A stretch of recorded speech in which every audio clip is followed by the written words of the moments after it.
Okay, say hi to YouTube. Hi, YouTube!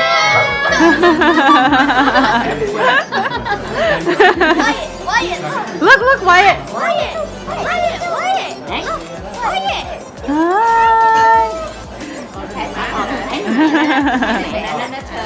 Thấy mẹ nó lét lẹ đó. Hi everyone, welcome back to my channel. So I hope you guys all had a very Merry Christmas and a fabulous New Year. I'm glad to be back. I'm back in Washington. For those of you who didn't follow me through Vlogmas, I went on a vacation and went to California and Cabo and just had a lot of fun time with friends and family.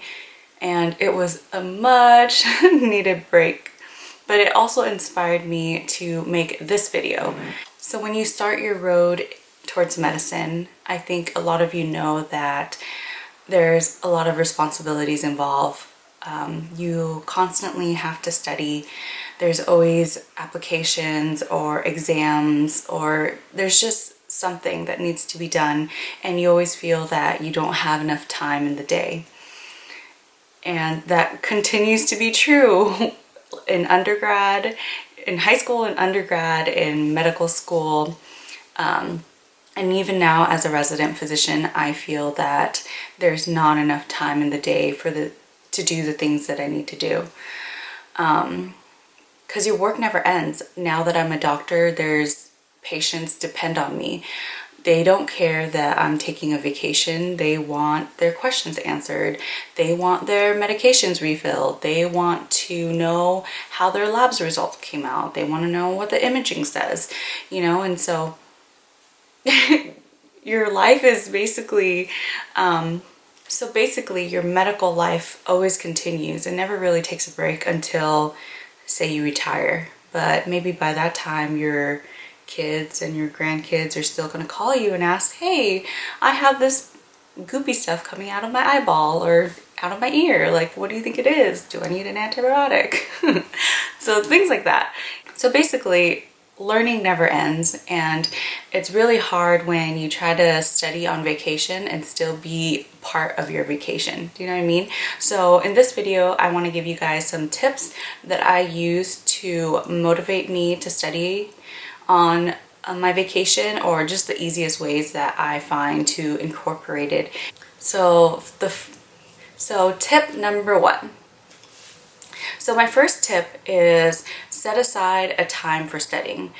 I got this from my cousin who is a pharmacist, and she used to study at least 1 to 2 hours while she was on vacation. Obviously, when you're not on vacation, you would study more than that, but for her, it's like to keep her on track so she doesn't have to do this catching up when she gets back. So I recommend setting aside a time for studying. Usually what works for me is in the mornings, because so on vacation, most people like to sleep in, like Stan loves to sleep in.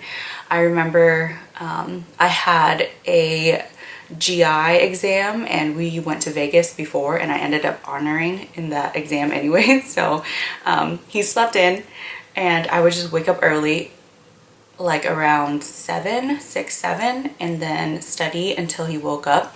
Sometimes he didn't wake up until like 10, 11, and by that time I'm just like, dude, I'm exhausted. I studied for 2, 3 hours even, and you're not even awake, so I'll just start getting ready and starting my day.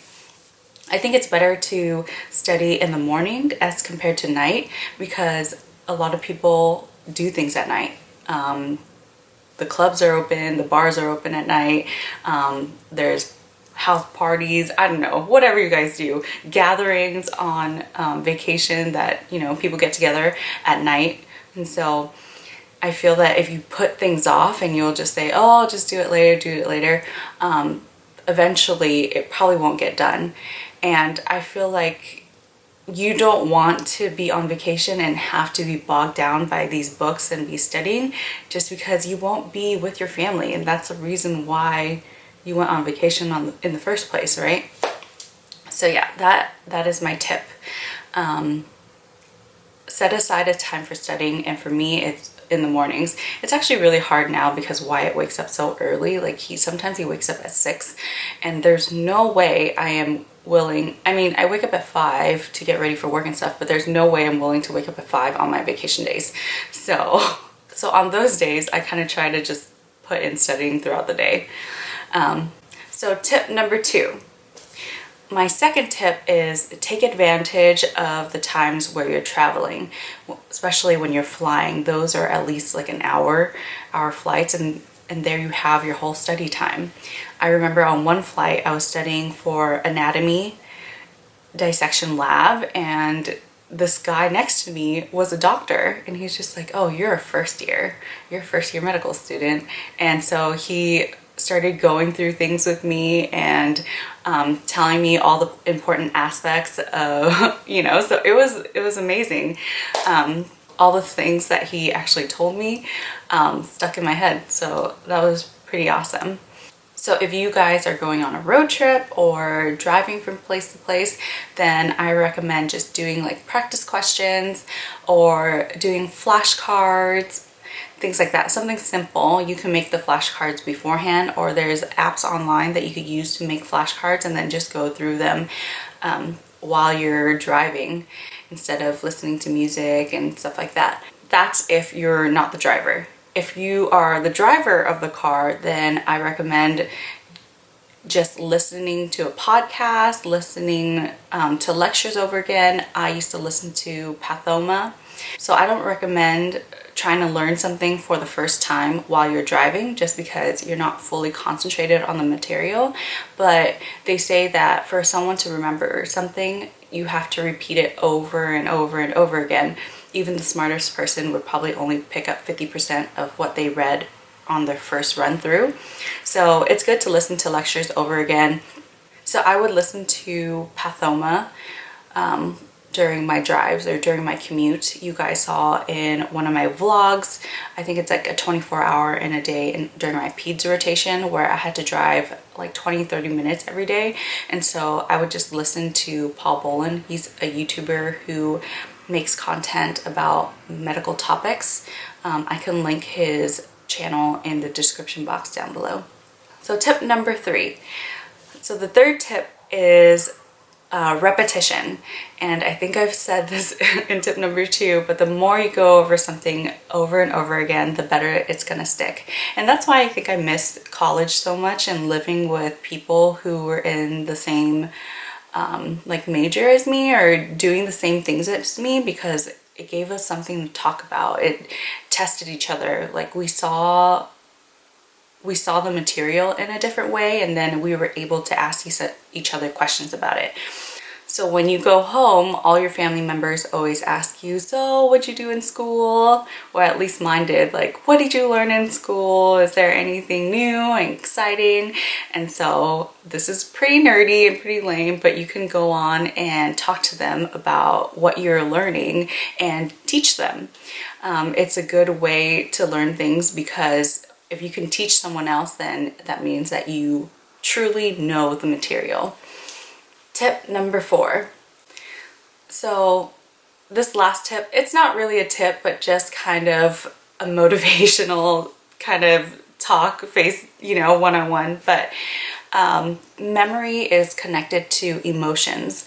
And so that's why when you're embarrassed that you didn't get an answer right, those answers stick in your mind a lot better than, say, something you answered correctly. During your vacation, I think that it's a great time to be happy and, like connect your happiness with kind of your studying. And I hope that maybe it can form like different kind of connections in your brain and help you remember things better. And I feel like this really works when you're teaching someone and you see a reaction. And so, but don't get too hard on yourself if you don't find time to study, because at the end of the day, you're tough and you'll figure it out when you get back to school and get back on that grind. So I hope you guys all had a fantastic holiday. I'm excited to see what this new year brings. Let me know in the comment section what kind of videos you guys like watching, because I've done vlogs in the hospital, I've done vlogs about 24 hours in my day, I've done videos just reviewing topics and videos about Wyatt and family and how much he's grown. It's so crazy.